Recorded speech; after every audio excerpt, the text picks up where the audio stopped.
want to extend greetings to you, President Putin, President of the Russian Federation, and indeed also extend my greetings once again to my fellow heads of states, as well as the other colleagues or heads of government and envoys of the presidents who cannot be here.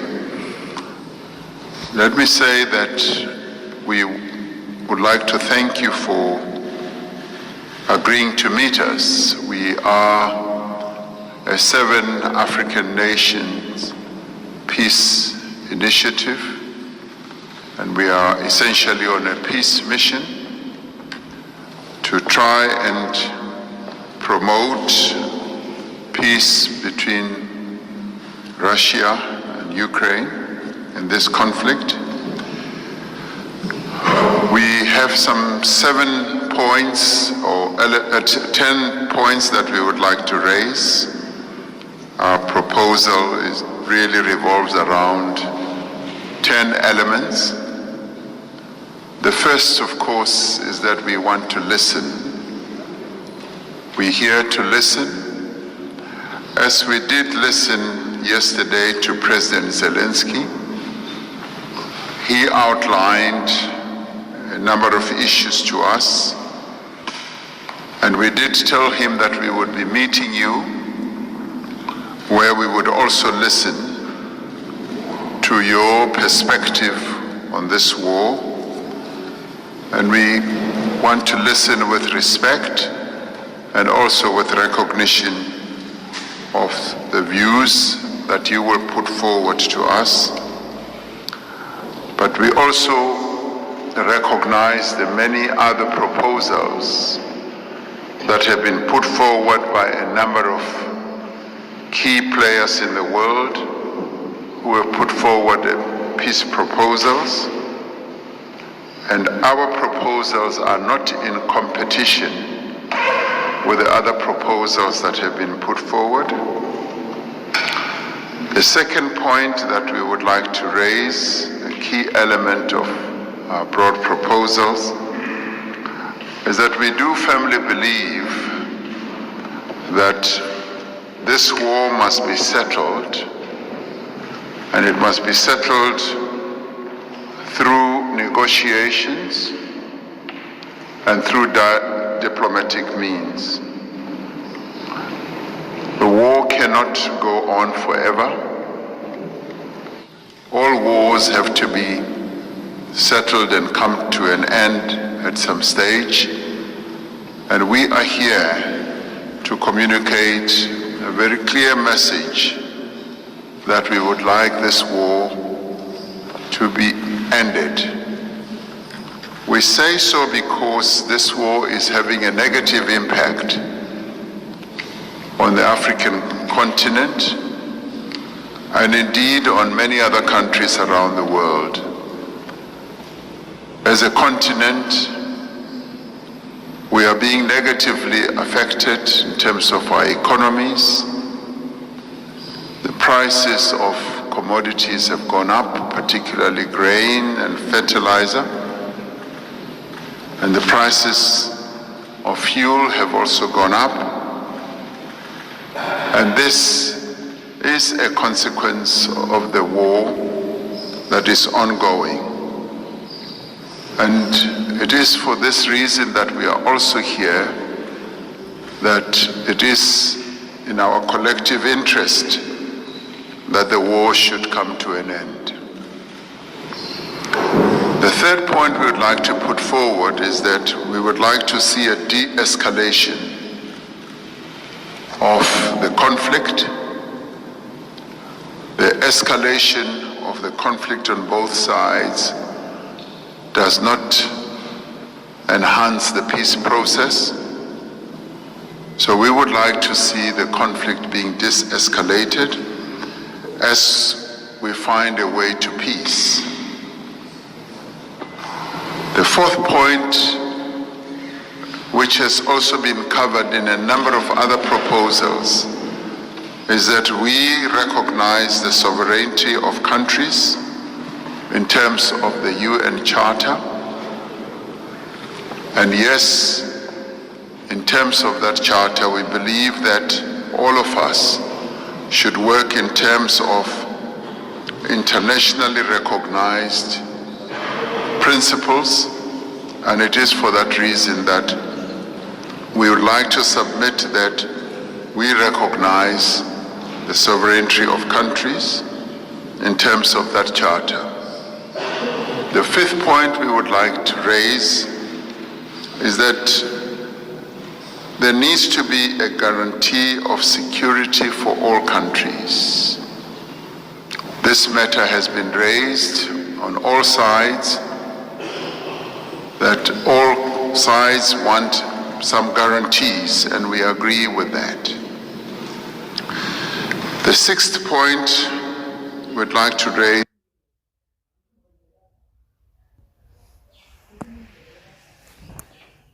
Don't stop. The network.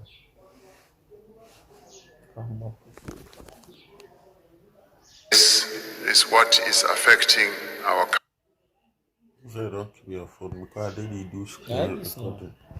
countries, and we would like to call for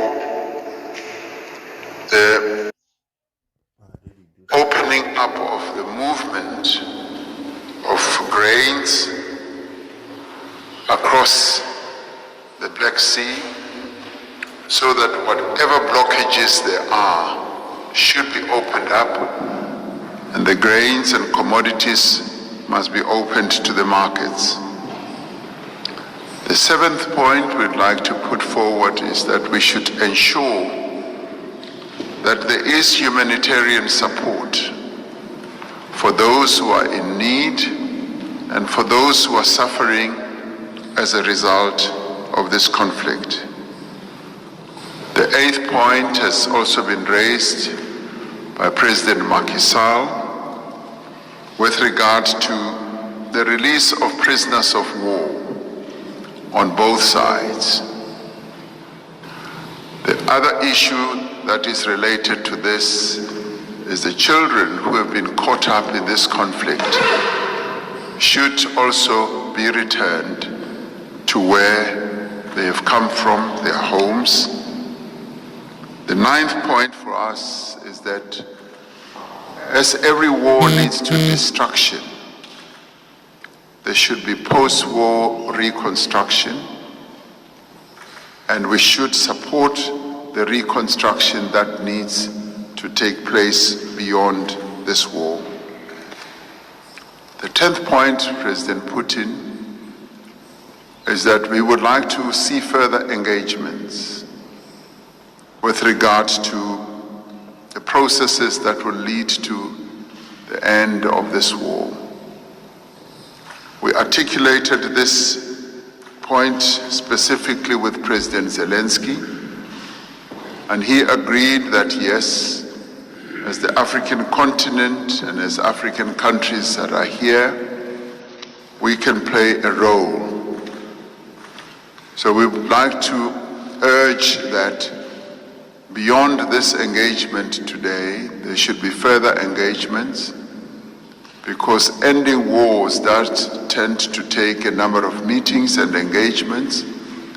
And as the African continent represented as 7 countries who are here, we do believe that there's a contribution we can make. And we make this contribution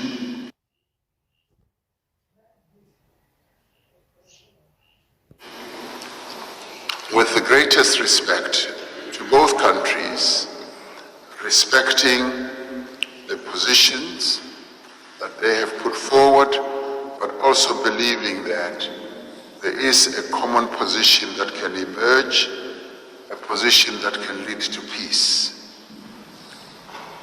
A number of proposals that have been put forward, we believe, lay a foundation for a peace to be found.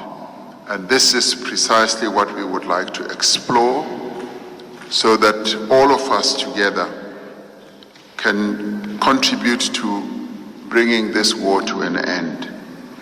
Those, President Putin, are the key elements of our proposals that we put forward to President Zelensky, which we also now put forward to you. And we do believe that this is the time for both parties to negotiate an end to this war, because this war is causing a great deal of instability and harm to various countries around the world. And we as African countries are feeling the impact of this war. So this is what we have come here to share with you. And I'd like to end by saying this is a historic mission. The African continent, represented here through the 7 countries, has never really been involved in a mission of this sort.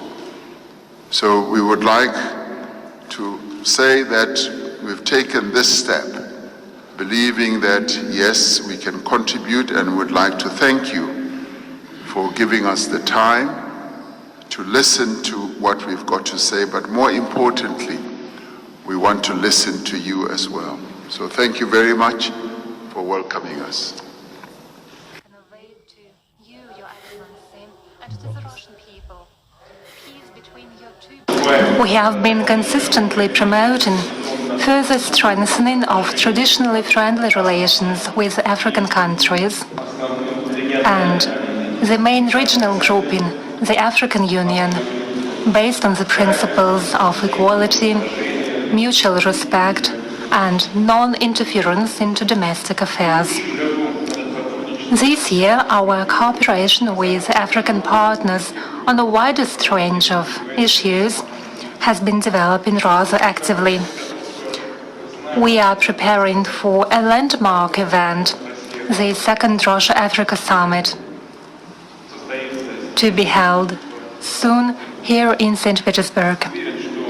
I'm confident that at this event we'll set out new, prosperous vectors of cooperation in political, trade and economic, scientific and technical, humanitarian and other fields.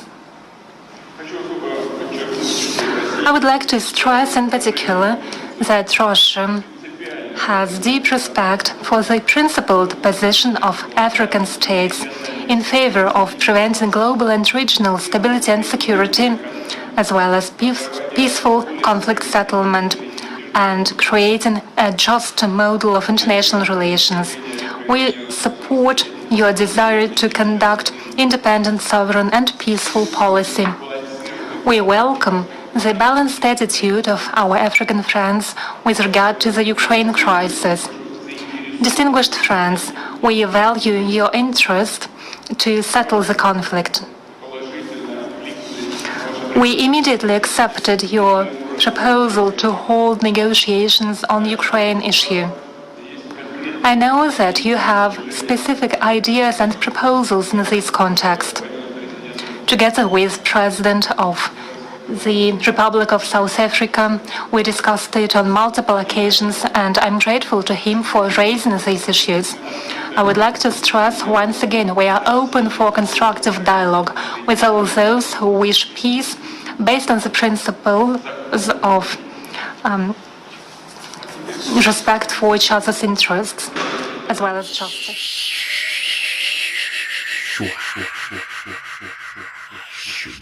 As